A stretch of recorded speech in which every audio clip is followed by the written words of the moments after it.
ಮಾಜಿ ಸಚಿವ ವಿ ಸೋಮಣ್ಣ ಅವರು ಇನ್ನೂ ಕೂಡ ಸಮಾಧಾನಗೊಂಡಿಲ್ವಾ? ಯಾಕೆ ಅಂತಂದ್ರೆ ಇವತ್ತು ಹೈಕಮಾಂಡ್ ಅಂದ್ರೆ ಬಿಜೆಪಿ ವರಿಷ್ಠರನ್ನ ಭೇಟಿ ಮಾಡೋದಕ್ಕೆ ಅಂತ ತೆರಳುತ್ತಿದ್ದಾರೆ ದೆಹಲಿಗೆ. ಈ ಸಂದರ್ಭದಲ್ಲಿ ವರ್ಣ ಹಾಗೂ ಚಾಮರಾಜನಗರ ಕ್ಷೇತ್ರದಲ್ಲಿ ಸ್ಪರ್ಧೆ ಮಾಡಿ ಸೋತಿದ್ದಂತ ಅವರು ಆ ಸೋಲಿಗೆ ಕಾರಣ ಏನು, ಆ ಸೋಲಿಗೆ ಕಾರಣಕರ್ತರು ಯಾರು ಅಂತೇಳಿ ವರಿಷ್ಠರಿಗೆ ಅವರು ಮಾಹಿತಿಯನ್ನು ಕೊಡ್ತಾರಾ ಅನ್ನೋ ಕುತೂಹಲ ಕೆರಳಿಸಿದೆ. ವಿ ಸೋಮಣ್ಣ ಅವರ ದೆಹಲಿ ಭೇಟಿ ಬಹಳ ಕುತೂಹಲ ಕೆರಳಿಸ್ತಾ ಇದೆ.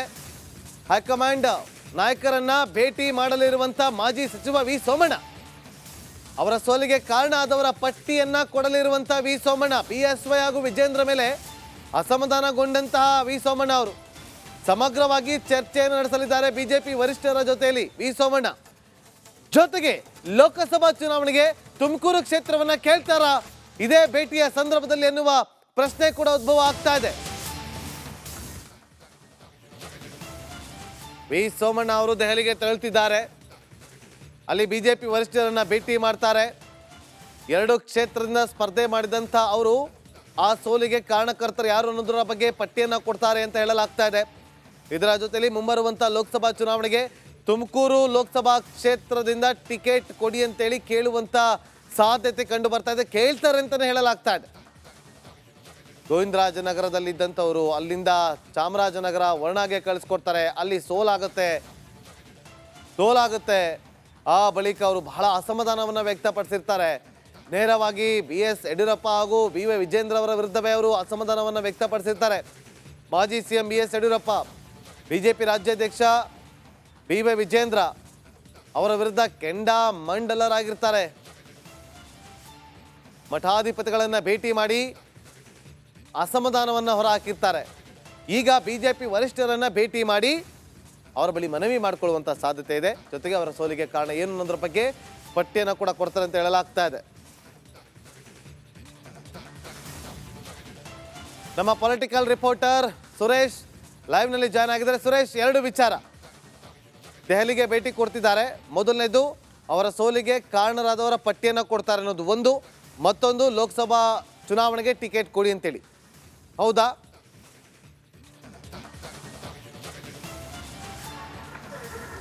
ನರೇಂದ್ರ ಬಾಬು ಬಿಜೆಪಿಯಲ್ಲಿ ರೆಬಲ್ ಲೀಡರ್ ಆಗಿರ್ತಕ್ಕಂಥ ವಿ ಸೋಮಣ್ಣ ಬಿಜೆಪಿಯ ನಾಯಕರಿಗೆ ಸವಾಲಾಗಿರ್ತಕ್ಕಂಥದ್ದು ಮಾತ್ರ ನಿಜಕ್ಕೂ ಕೂಡ ಇವತ್ತಿನವರೆಗೂ ಕೂಡ ಅವರ ಅಸಮಾಧಾನ ಶಮನ ಆಗದೆ ಇರೋದಕ್ಕಂಥದ್ದು ಕೂಡ ಆಶ್ಚರ್ಯ.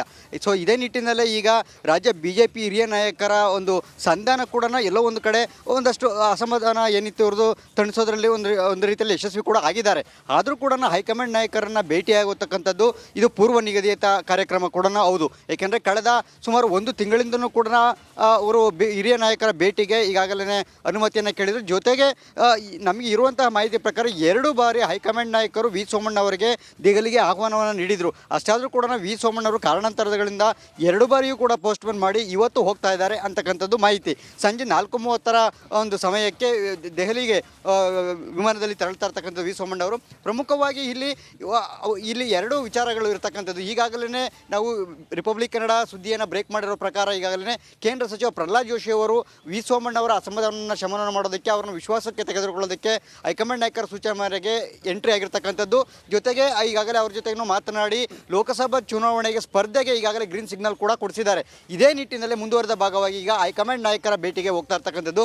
ಹೈಕಮಾಂಡ್ ನಾಯಕರ ಭೇಟಿಯ ವೇಳೆ ಕೂಡ ಲೋಕಸಭೆ ಚುನಾವಣೆಗೆ ಸ್ಪರ್ಧೆಗೆ ಮತ್ತು ಕ್ಷೇತ್ರ ಯಾವ ಆಯ್ಕೆ ಈ ಸಂಬಂಧಪಟ್ಟಿದ್ದು ಕೂಡ ಮಾತುಕತೆ ಆಡ್ತಕ್ಕಂಥದ್ದು ಒಂದು ಪ್ರಮುಖ ವಿಚಾರ. ಇದರ ಜೊತೆಗೆ ವಿ ಸೋಮಣ್ಣ ಅವರ ಸೋಲು ಏನಿತ್ತು ಕಳೆದ ವಿಧಾನಸಭೆ ಚುನಾವಣೆಯಲ್ಲಿ 2 ಕ್ಷೇತ್ರಗಳು ಕೂಡ ಸೋಲು ಉಂಟಾಯಿತು.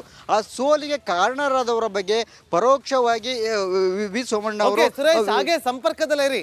ನೋಡಿ, ಒಂದು ಕಡೆ ವಿ ಸೋಮಣ್ಣ ಅವರು ದೆಹಲಿಗೆ ಹೋಗ್ತಿದ್ದಾರೆ, ಮತ್ತೊಂದು ಕಡೆ